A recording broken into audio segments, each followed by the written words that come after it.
يا أيها الذين آمنوا اتقوا الله حق تقاته ولا تموتن إلا وأنتم مسلمون।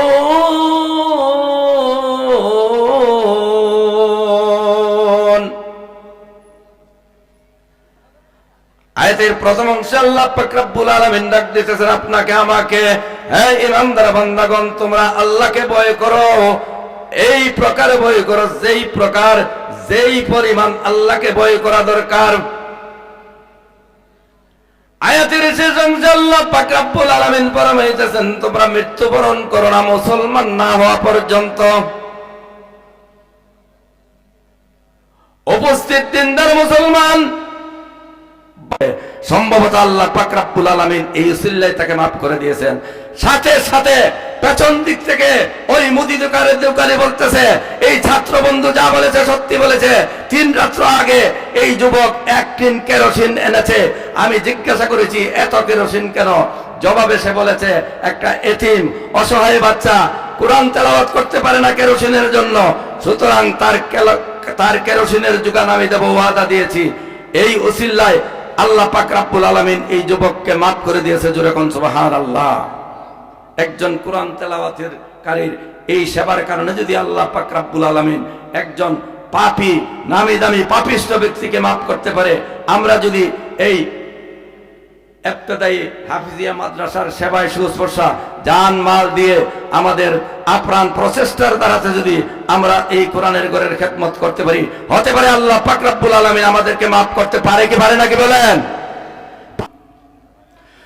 মোমেন বান্দা জিকির করে, মোমেন বান্দা জিকির করে মহান আল্লাহ তাআলার নাম। লা ইলাহা ইল্লাল্লাহ, জোরে জোরে লা ইলাহা, লা ইলাহা। সিন্ধুক বাসে দরিয়ায় শিশু মুসা নবীর কান্না শোনা যায়। কথা ঠিক কিনা? সিন্ধুক বাসে দরিয়ায় শিশু মুসা নবীর কান্না শোনা যায়। কান্না শুনে উঠায়া লইলেন, কান্না শুনে উঠায়া লইলেন হযরত বিবি আসিয়া। লা ইলাহা, লা ইলাহা ইল্লাল্লাহ। আসিয়া বলেন আল্লাহ আল্লাহ, ফেরাউন দিল কতই জ্বালা। আসিয়া বলেন আল্লাহ আল্লাহ, ফেরাউন দিল তারে কতই জ্বালা।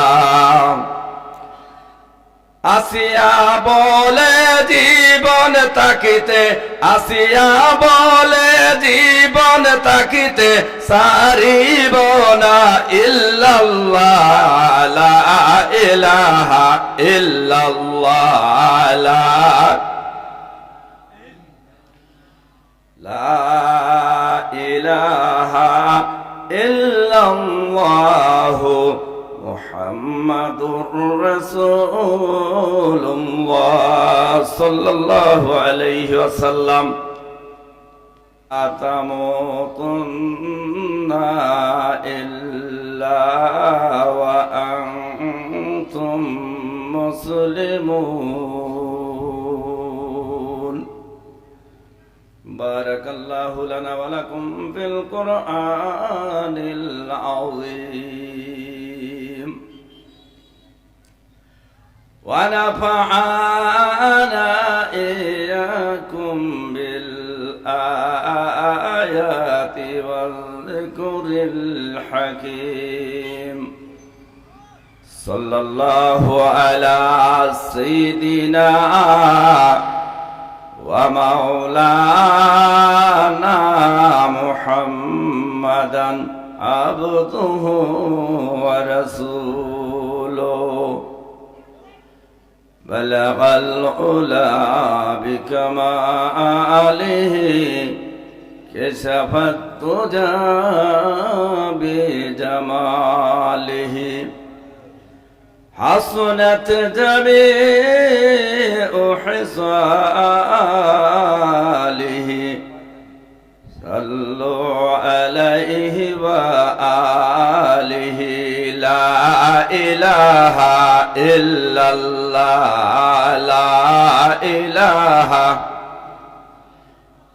একটু জোরে সুরে সবাই জিকির করি লা ইলাহা ইল্লাল্লাহ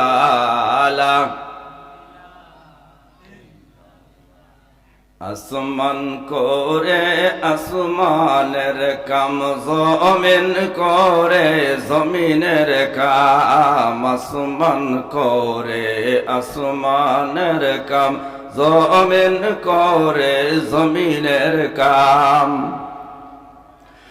মোমেন বান্দা জিকির করে মোমেন বান্দা জিকির করে মহান আল্লাহ তাআলার নাম লা ইলাহা ইল্লাল্লাহ জোরে জোরে লা ইলাহা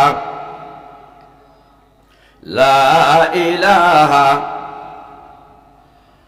সিন্ধুক বাসে দরিয়ায় শিশু মুসা নবীর কান্না শোনা যায় কথা ঠিক কিনা সিন্ধুক বাসে দরিয়ায় শিশু মুসা নবীর কান্না শোনা যায় কান্না শুনে উঠায় লইলেন কান্না শুনে উঠায় লইলেন হযরত বিবি আসিয়া লা ইলাহা লা ইলাহা ইল্লাল্লাহ আসিয়া বলেন আল্লাহ আল্লাহ ফেরাউন দিল কতই জ্বালা আসিয়া বলেন আল্লাহ আল্লাহ ফেরাউন দিল তারে কতই জ্বালা আসিয়া বলে জীবন তাকিতে আসিয়া বলে জীবন তাকিতে সারিব না ইল্লাল্লাহ লা ইলাহা ইল্লাল্লাহ লা ইলাহা ইল্লাল্লাহ মুহাম্মাদুর রাসূলুল্লাহ সাল্লাল্লাহু আলাইহি ওয়াসাল্লাম নূরে মদিনা এফডিআরএস হাফিজিয়া ইফতেদিয়া মাদ্রাসা এতিমখানা রামপুর সলোকাবাদ বিশম্বরপুর সুনামগঞ্জের উদ্যোগে হিফজ সমাপনী ছাত্রদের পাগড়ি বিতরণ পঞ্চম বার্ষিক ওয়াজ মাহফিলের চলতি অধিবেশনের সম্মানিত শ্রদ্ধাভাজন সভাপতি সাহেব, উপস্থিত উলামায়ে কিরাম, দিনদার মুসলমান, পিতৃতুল্য মুরব্বিয়ান, যুবক ভাইয়েরা, মাইকের আওয়াজ যতটুকু যাচ্ছে অবলা সরলা পর্দার অন্তরালে আমার শ্রদ্ধেয় মা ও বোনেরা, সকলে আমার অন্তরের অন্তঃস্থল থেকে আবারও সালাম গ্রহণ করুন। আসসালামু আলাইকুম ওয়া রাহমাতুল্লাহি ওয়া বারাকাতুহু। মহান আল্লাহ পাক রব্বুল আলামিনের দরবারে লাখো কোটি শুকর, যেই মহান রব্বুল আলামিন পরওয়ারদিগার আলম আমাদেরকে কোরআন হাদিসের ভাষ্য মতে বেহেশতের বাগান নামক সামিয়ানার তলে আসার এবং বসার সুযোগ করে দিলেন। সেই জন্য আমরা খুশি না বেজার? জুড়ে বলুন, খুশি না বেজার? খুশি যদি হয়ে থাকি, খুশির সাথে অন্তরের অন্তঃস্থল থেকে সেই পরওয়ারদিগার আলমকে জানাই আমরা হাজারো শুকরিয়া। তাই কালেমাতুশ শুকুর একবার জোরে সোরে তেলাওয়াত করি, বলি সকলে আলহামদুলিল্লাহ। আরো জোরে আলহামদুলিল্লাহ। আমি আপনাদের সামনে মহাগ্রন্থ আল কোরআন থেকে একখানা আয়াত কারিমা তেলাওয়াত করেছি। আল্লাহ পাক রব্বুল আলামিন যদি আমাকে তৌফিক দান করেন, সেই তেলাওয়াতকৃত আয়াতের আলোকে কিছু কথা রাখবো। আল্লাহ পাক রব্বুল আলামিন আমাকে তৌফিক দান করুক কথা রাখার, আর আপনাদেরকে আল্লাহ পাক রব্বুল আলামিন মনোযোগ সহকারে আমলের নিয়তে শোনার তৌফিক দান করুক। আমি আপনাদের জন্য দোয়া করি, আপনারা আমার জন্য দোয়া করুন, সকলে বলে আমিন।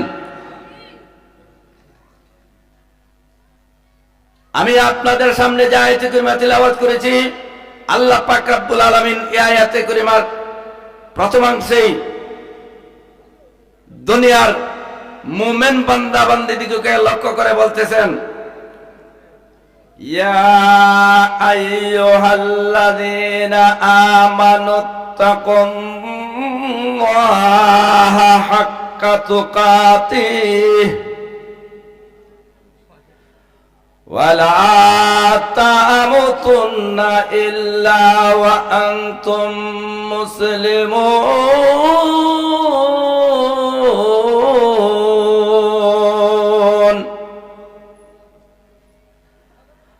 আয়াতের প্রথম অংশে আল্লাহ পাক রব্বুল আলামিন ডাক দিতেছেন আপনাকে আমাকে, হে ইমানদার বান্দাগণ, তোমরা আল্লাহকে ভয় করো, এই প্রকার ভয় করো যেই পরিমাণ আল্লাহকে ভয় করা দরকার। আয়াতের শেষ অংশে আল্লাহ পাক রব্বুল আলামিন ফরমাইতেছেন তোমরা মৃত্যুবরণ করো না মুসলমান না হওয়া পর্যন্ত। উপস্থিত দিনদার মুসলমান, সম্ভবত আল্লাহ পাক রব্বুল আলামিন এই উসিলায় তাকে মাফ করে দিয়েছেন। সাথে সাথে পেছন দিক থেকে ওই মুদি দোকানে বলতেছে, এই ছাত্র বন্ধু যা বলেছে সত্যি বলেছে। 3 রাত্র আগে এই যুবক 1 টিন কেরোসিন এনেছে। আমি জিজ্ঞাসা করেছি এত কেরোসিন কেন? জবাবে সে বলেছে একটা এতিম অসহায় বাচ্চা কোরআন তেলাওয়াত করতে পারে না কেরোসিনের জন্য, সুতরাং তার কেরোসিনের যোগান আমি দেব, ওয়াদা দিয়েছি। এই উসিলায় আল্লাহ পাক রব্বুল আলামিন এই যুবককে মাফ করে দিয়েছে। জোরে কোন সুবহানাল্লাহ। একজন কোরআন তেলাওয়াতের কারীর এই সেবার কারণে যদি আল্লাহ পাক রব্বুল আলামিন একজন পাপী নামি দামি পাপিষ্ঠ ব্যক্তিকে মাফ করতে পারে, আমরা যদি এই ইবতিদায়ী হাফিজিয়া মাদ্রাসার সেবায় সুস্পর্শা জান মাল দিয়ে আমাদের আপ্রাণ প্রচেষ্টার দ্বারাতে যদি আমরা এই কোরআনের ঘরের খেদমত করতে পারি, হতে পারে আল্লাহ পাক রব্বুল আলামিন আমাদেরকে মাফ করতে পারে কি পারে নাকি বলেন? পারে কি পারে নাকি বলেন? আল্লাহ পাক রব্বুল আলামিন আমাদেরকে মুক্ত হস্তে এই কোরআনের ঘরের জন্য দান খয়রাত করার তৌফিক দান করুক, সকলে বলি আমিন। এখন আপনাদের সামনে আমি একটা দাবি রাখবো, এই কোরআনের ঘরের জন্য 5 জন মানুষ 1000 করে টাকা, মাত্র 1000